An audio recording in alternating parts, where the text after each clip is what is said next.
Okay, this video is going to look at panning audio, and panning simply means deciding whether or not the sounds come out of the left speaker or the right speaker, or a combination, or whether it moves from one speaker to another.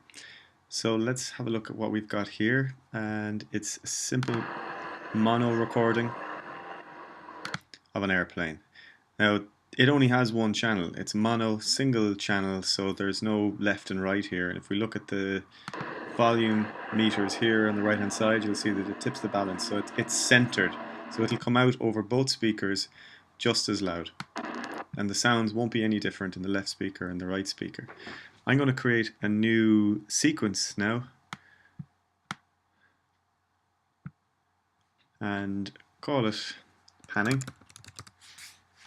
spell it right, and I'm going to pull that file down onto the timeline and open it up so I can see it a little bit better and zoom in.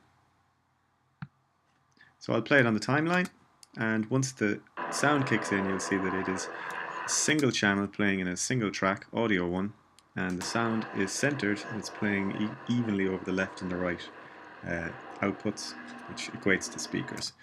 Now here we have the volume. If I toggle that open and go to panner, set that to pan, the yellow bar across the center of my clip now changes the pan.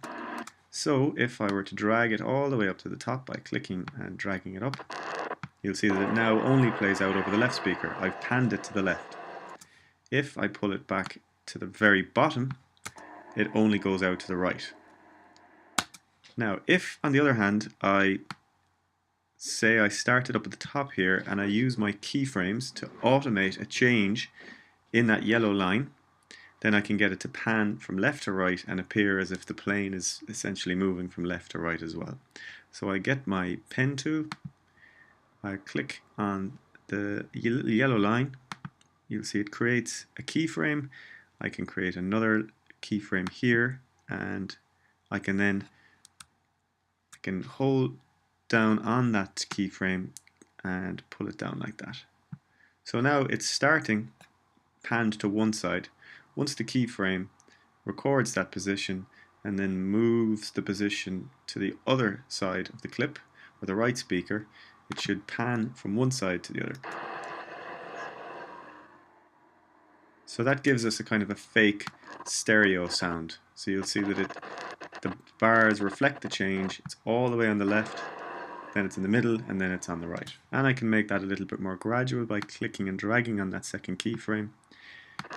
Now if I wanted to get rid of them, don't forget that the way that you get rid of them is to get your selection tool, select, you can right click or command click.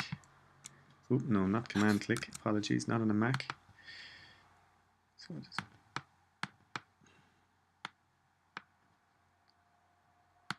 I'll just select it and hit backspace, and you'll see that it gets rid of that keyframe. So now we still have this keyframe here. We can use that, or we can get rid of that as well. So just select backspace, and that is essentially panning using keyframes or just moving the sound from the left to the right.